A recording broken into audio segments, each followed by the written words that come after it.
que ce shiur soit pour la guérison rapide de Moshe Raphaël Nessim Ben Kamil, qui doit passer une opération, que Kadosh Baruch Hu lui envoie une refoua chez les mains, une guérison rapide.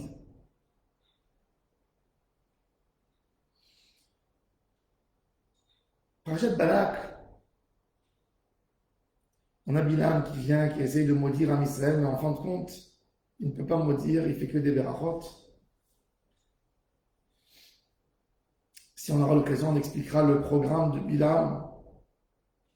Mais en tous les cas, il a 4 rencontres spéciales et 4 nouvelles à annoncer au béni Israël. Il nous a fait des brachot extraordinaires, Bilam, comme il dit Rabbeinu Barier, que si un prophète juif aurait fait toutes ces bénédictions au peuple d'Israël, on n'aurait pas pu se vanter comme si Bilam, le prophète des Goïm, avoue nos qualités. Je ne vais pas parler de tout, mais on va parler d'une des phrases exceptionnelles que Bilam a dit sur le peuple d'Israël. Bilam dit Merosh tsurim er'eno umigevaot ashurenu.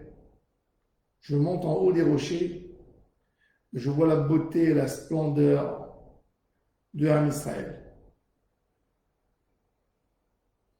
Il voit les rochers en haut et les vallées en bas. Il essaie de voir les sources de Am Israël. Il voit comment, dans l'histoire juive, le comportement des parents, des patriarches, des matriarches, rentre et s'incruste dans le gène de Am Israël. Le gène de Am Israël est différent. Et il dit une phrase exceptionnelle. L'envie d'un peuple, c'est de la même manière qu'il y a un concours entre les humains, qui est mieux que l'autre, même dans les peuples, c'est pareil. L'envie de base de n'importe quel peuple, c'est d'être une lumière, d'être grand, à tel point d'influencer les autres peuples. Am Israël, tout petit comme il est considéré comme le peuple le plus influent du monde. Il suffit de voir plusieurs de notre histoire. Abraham, le premier monothéiste du monde. Moshe, celui qui nous a transmis la Torah, la Bible, les prophètes. Dans l'histoire, même chez les chrétiens et chez les musulmans, quand on ouvre leurs livres, il y a 50% et plus, c'est les études des prophètes qui sont dans l'histoire juive. Et on a voulu influencer, on veut influencer le monde, c'est sûr, parce qu'on a une mission d'éclairer. Et Bilam dit sur Am Israël, Am levadad yishkon. C'est un peuple qui ne veut pas perdre sa qualité en voulant agrandir sa quantité. Quand un peuple veut grandir, veut avoir une grosse quantité, il est obligé de recevoir n'importe qui, sans trop de conditions. Nous sommes le seul peuple dans l'Israël du monde qui ne cherche pas à convertir, qui n'est pas prosélyte. Et Bilam nous dit un secret, que la seule résistance du peuple juif, c'est qu'il reste comme ça. Quand le juif décide d'être un peu moins religieux, plus open, plus ouvert, il en reste rien. Le mouvement réformé, la réforme qui a beaucoup grandi aux États-Unis, si vous regardez le plus beau temple à Manhattan, c'est Emmanuel, Temple Emmanuel. Temple Emmanuel, merveilleux, quelques milliers de places. Quand vous rentrez dans ce temple, qui est une synagogue réformée, vous voyez le nom des fondateurs il y a 100 ans.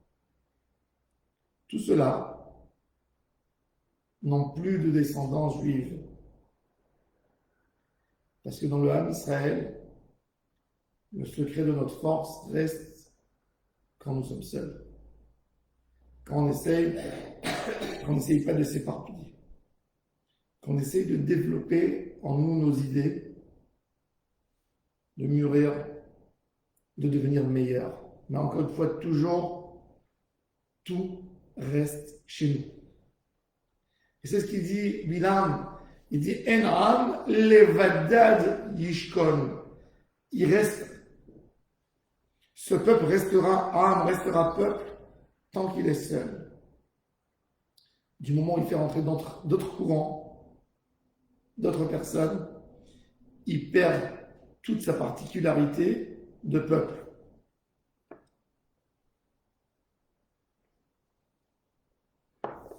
Hen am levadad yishkon. Hen.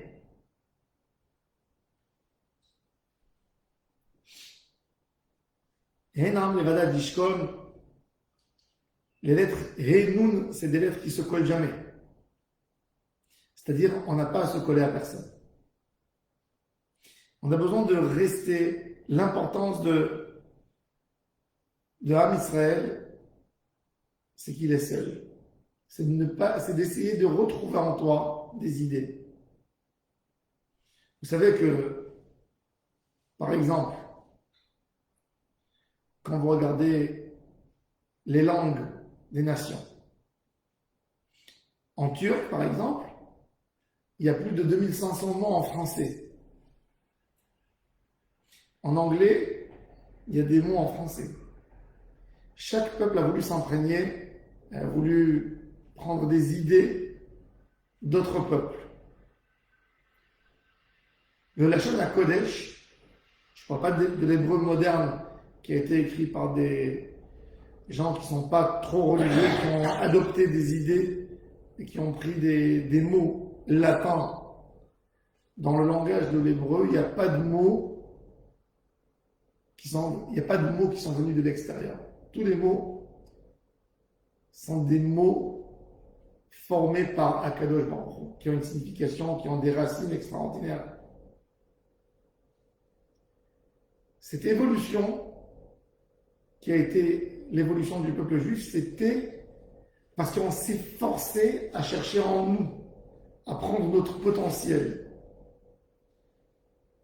Par exemple, quand ils ont voulu écrire des lois, les lois,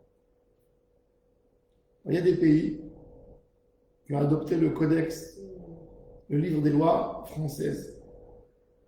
Le livre au Brésil, quand ils ont voulu écrire des lois, ils n'avaient pas de quoi créer, ils n'avaient pas de personnes assez puissantes pour pouvoir écrire les lois. Ils se sont penchés vers d'autres livres de lois, les lois suisses, et ils ont pris le livre tel qu'il était et ils l'ont adopté dans le pays.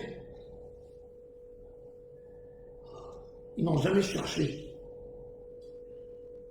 Quand vous prenez un livre de Torah, la Bible, et vous voyez la quantité de commentaires qui a été écrit toutes les générations sur la Torah, il n'y a aucun livre du monde qui a été commenté à ce point.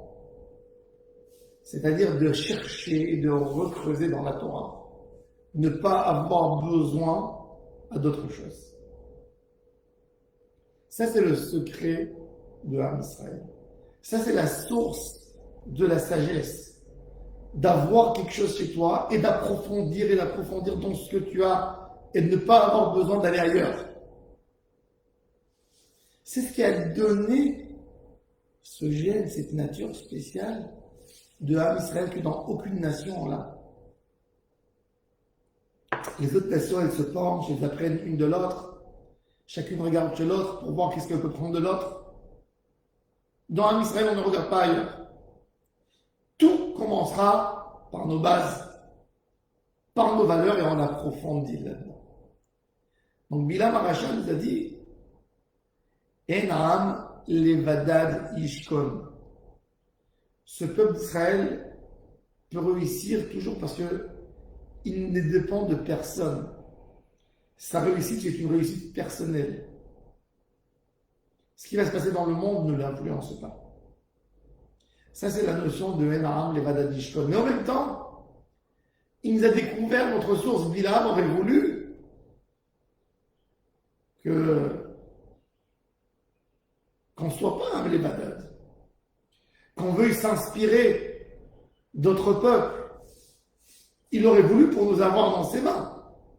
Mais il a vu qu'il ne peut pas rentrer avec un message étrange dans un Israël parce que la seule chose où on veut s'inspirer, c'est la Torah. C'est personne d'autre. Et ça, c'est le secret de la résistance de l'âme Israël. Cet attachement, on peut étudier, on peut voir des opinions d'autres sages, d'autres peuples, comme que dans le Talmud, il est écrit clair et net. Il y a de la sagesse. Chez les goïms, la sagesse n'appartient pas qu'aux juifs. Il y a de la sagesse. Les sages juifs ont appris la philosophie, la médecine, beaucoup d'autres choses qu'il y avait d'autres peuples qui avaient de quoi nous enseigner. Mais la base de notre culte, ce qu'on ne change jamais, c'est l'étude de la Torah. C'est l'étude et c'est En'am levadad ishkon. On n'adopte pas un comportement d'une autre nation. Plus que ça encore. Il y a une idée dans la Torah, il y a un décret spécial Bechukot hagoyim lo telechu. Si une nation de Goy fait une règle, nous juifs, on n'a pas le droit de la faire. Si on fait, on transgresse une interdiction de la Torah. Tout ça, c'est pour se forcer à se pencher sur nos textes à nous, sur notre propre sagesse.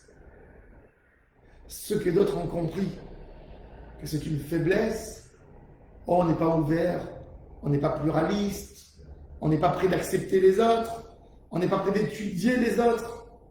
Ben Bilam, le grand sage Goy, a compris que c'était notre source de force, notre source de grandeur, et c'est ce qui a gardé Am Israël dans ses qualités. Depuis le moment où on a reçu la Torah, nous raisonnons de la même manière. On raisonne de la même manière, on étudie de la même manière. Le pilpoul, la Gemara, elle est restée la même. Et la manière de voir les choses. Aujourd'hui, dans le monde entier, on comprend qu'il y a quelque chose de spécial dans l'étude de la Torah des Juifs, qu'il y a une sagesse particulière. En Corée, on a traduit le Talmud. Parce qu'il y a quelque chose d'extraordinaire dans cette Torah. Il y a une sagesse de vouloir rester toujours autour de nos textes. Et que Dieu nous aide, que ces paroles de Bilam nous renforcent pour comprendre l'héritage particulier, exceptionnel qu'on a reçu de la Kadosh Baruch Hu. Je vous souhaite à tous et à toutes une excellente journée. Beaucoup de Hatzlacha. Tout ce que vous désirez pour le bien. Amen et Amen.